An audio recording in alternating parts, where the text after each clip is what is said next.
Direct कर देते हैं या हम लोग कॉपी पेस्ट कह रहे हैं। एक तो वो होता है कि हम चेंजेस करते हैं। अच्छा, तो ये जूनियर डेवलपर यहाँ पे काम कर रहा है। जूनियर जो है ना वो ओलामा का है, ठीक है। इसने कोड किया नंबर 1 प्लस नंबर 2। अब सीनियर डेवलपर के पास टास्क है, ठीक है, और सीनियर डेवलपर ने क्या किया, टाइपिंग ऐड कर दी एंड फाइनल आपको जो आंसर मिला वो टाइपिंग कर दिया। अब आप उसको उठा के कहीं भी सेव करवा दें, ठीक है। तो वर्क फ्लो है तो बहुत आसान, ठीक है, जैसे आपने कॉपी पेस्ट करना है और यमल में चेंजेस करने हैं। अच्छा, दूसरा वाला तरीका जो है कि हम डायरेक्टली क्या करते हैं, फंक्शंस बनाते हैं और वहाँ पे वो एजेंट्स वगैरह हम डायरेक्टली उसी के अंदर डिफाइन कर देते हैं। वो वाला तरीका भी किसकी, इसकी भी हम .py की फाइल देखते हैं। क्रू वाली, यहाँ से हमने पास की इंफॉर्मेशन, क्रू के अंदर हम आए, डेफ क्रू हमने बनाया और डेफ क्रू के अंदर ये सारी चीज़ें आ रही हैं, ठीक है। Junior developer, senior developer, right code, review code, ठीक है।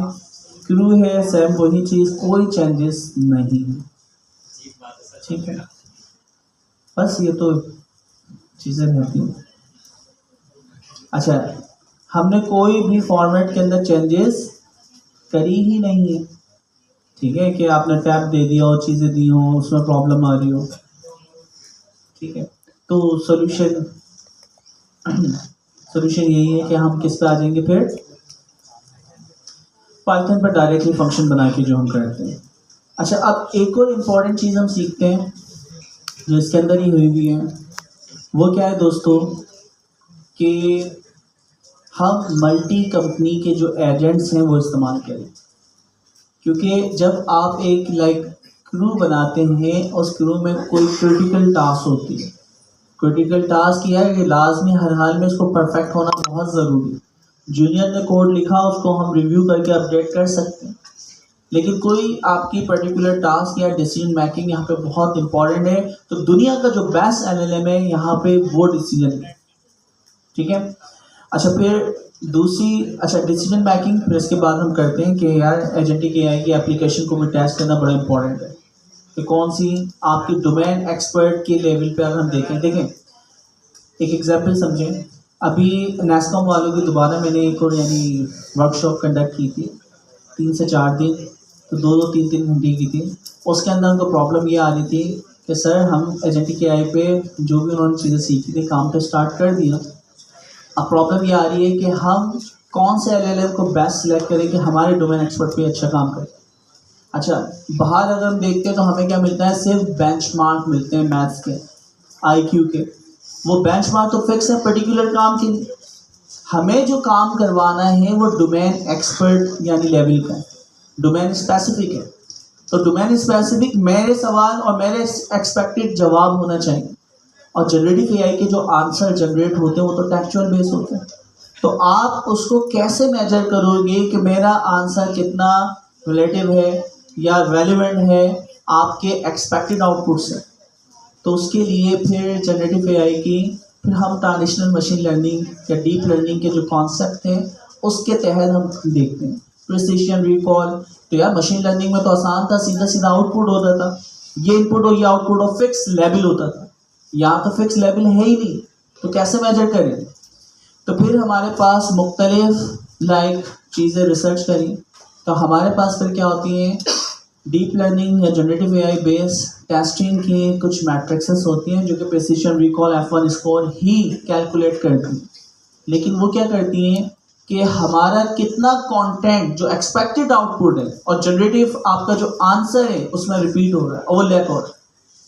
तो हम क्या करते हैं, प्रिसिशन रिकॉल वगैरह कोई ना कोई ट्रिक लगाएंगे कि आप अपने टैक्स के अंदर उन टोकन्स का क्या देखें, प्रिसिशन या रिकॉल देखें। रिकॉल का मतलब है वही वर्ड दोबारा कितनी दफ़ा है। अच्छा, तो उसमें क्या होता है कि एग्जैक्ट वर्ड कितनी दफ़ा है, तो उसके लिए इन्होंने 2-3 मैट्रिक्स बनाए हैं। एक का नाम है ब्लूम, एक का नाम है रोज, और इसी तरह परप्लेक्सिटी ये भी एक मैट्रिक्स होती है जिससे हमें पता चलता है हमारा मॉडल कितना लाइक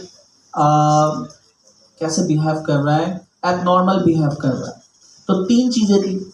चौथा जो सबसे इम्पोर्टेंट हमारे पास मैट्रिक्स थी वो था बर्ड स्कोर। बर्ड जो कि हमारे पास ट्रांसफॉर्मर की ही टाइप है। तो बर्ड ट्रांसफॉर्मर वो ये देखता है कि कॉन्टेक्चुअल बेस आपकी कितनी चीज़ें रिकॉल और प्रिसिशन हो रही। ठीक है, तो सवाल ये है कि हम एलएलएम तो इस्तेमाल कर रहे हैं, लेकिन डोमेन स्पेसिफिक अगर आप टेस्टिंग इसकी करना चाह रहे हो कि यार मेरे डोमेन में ये मेरा टेस्टिंग डेटा है, मेरे बेंचमार्क पे चेक करके बताओ ना कितना अच्छा है, तो मैं जो एलएलएम वहाँ पे जनरेट हो रहे हैं जो कि आपके पास मैथ्स आईक्यू उसके जवाब हैं, वो तो उनके काम के हैं ना, वो जनरल पर्पस है। मैं जो डेटा सेट बना रहा हूँ मेरे डोमेन में ये कितना अच्छा परफॉर्म करता है, तो फिर उसके लिए हम ये मैट्रिक्सेस अप्लाई करते हैं। ठीक है, तो सिर्फ बताने का मकसद ये है कि एलएलएम का इस्तेमाल करना ही कोई बड़ी साइंस नहीं है। एलएलएम आपके डोमेन में कितना अच्छा चलता है वो बहुत इंपॉर्टेंट है। हो सकता है कि आपका ओलामा जो भी हमने डीप R1 1.5 बिलियन वाला काम किया है वही बहुत अच्छा परफॉर्म कर रहा है थोड़े से फाइन ट्यून के साथ, तो मुझे क्या ज़रूरत है कि मैं O1 या O3 की API परचेज करके उसको प्रोसेस करवाऊँ। ठीक है, तो कम उसमें आपके अच्छे अच्छे काम हो सकता है। और डोमेन स्पेसिफिक सबसे इम्पोर्टेंट, वो डोमेन स्पेसिफिक भी नहीं होगा ना, और हमारे डोमेन का यानी पर्टिकुलर ऑर्गेनाइजेशन का हम डेटा वहाँ पे नहीं अपलोड कर सकते। सर इसमें एक ये है कि अगर ओपन सोर्स मॉडल्स का इस्तेमाल करते हैं तो उनको भी तो प्रोडक्शन पर एक एंड डिप्लॉय करना ही है ना, फिर उसके पैसे देने पड़ेंगे। इससे अच्छा हम मनी बनाइए अच्छे मॉडल्स की ये इस्तेमाल करते हैं। प्रॉब्लम है फिर इसको समझो सेंसिटिव डेटा, उस डेटा को मैं किसी भी सूरत में किसी भी क्लाउड पे नहीं भेजूँगा। इवन जिन इदारों में आप ये लोग काम करते हैं ना वहाँ अपना मोबाइल भी बेचारे नहीं लेके जा सकते। ठीक है, उनके डोमेन का इंटरनेट वगैरह जो चीज़ें वहीं पे इस्तेमाल करेंगे उनकी जो चीज़ें, तो इतना वो रिस्ट्रिक्ट एनवायरनमेंट है, क्या करें। खैर उन्हें आना पड़ेगा यार, क्लाउड पे नहीं आएंगे तो फिर प्रॉब्लम रहेंगे, दुनिया से पीछे रहेंगे। अच्छा, तो अब क्या हुआ कि हमें ये चीज़ें मेजर करना पड़ती हैं। तो हम क्या चाह रहे हैं, हम ये चाह रहे हैं कि हमारे पास मल्टीपल एलएलएम कंपनीज के चलें। मैं चाह रहा हूँ लोकल वाला काम कर रहा है पर्टिकुलर के अंदर, एक जो है वो पर्टिकुलर लाइक डोमेन के अंदर बहुत अच्छा काम कर रहा है, उसको मैंने फाइन ट्यून किया। देखो मेन पर्पस वहाँ पे जाना नहीं है, मेन पर्पस है कि मेरा जो फाइन ट्यून हुआ मॉडल जो है वो बहुत परफेक्ट है। मैं अब किसी भी हाल पे O3 पे भी मेरा जाने का मकसद ही नहीं, तो जब फाइन ट्यून हुआ मॉडल बहुत परफेक्ट चल रहा है तो मैं उसको इस्तेमाल करूँ। तो मल्टीपल एलएलएम हम कैसे इस्तेमाल करें, इन्होंने इसको बहुत आसान कर दिया। क्यूआई ने लाइट एलएलएम को इस्तेमाल किया है, और लाइट एलएलएम की इन्होंने एलएलएम की एक हमें क्लास दे दी।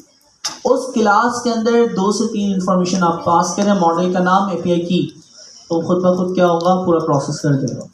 ठीक है, तो हम यहाँ पे यही काम करने जा रहे हैं नेक्स्ट लेवल पे। तो नेक्स्ट लेवल पे हम क्या काम कर रहे हैं, हम यहाँ पे आते हैं .env की फाइल में। अच्छा, ये आपके पास प्रोजेक्ट 6 है।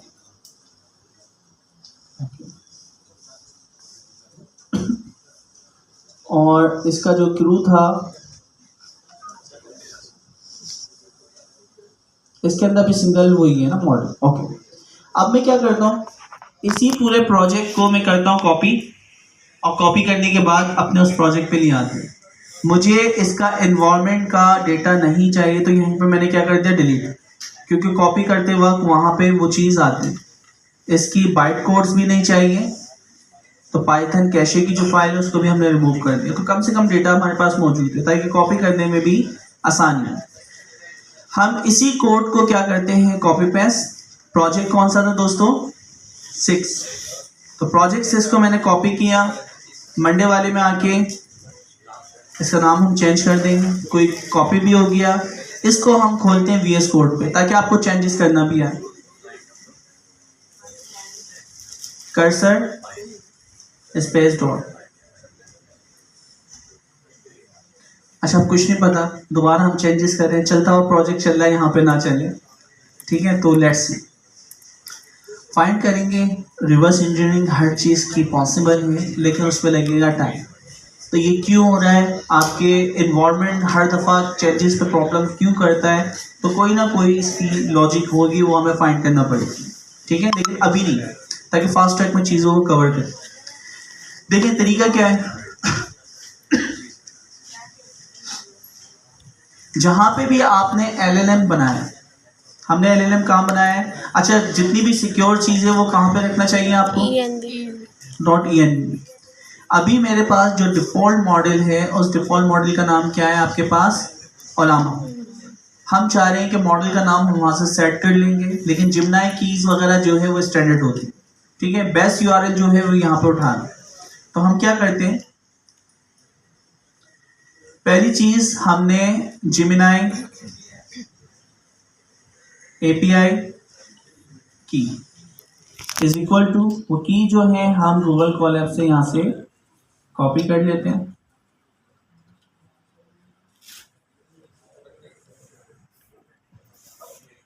कॉपी पेस्ट, ठीक है जी।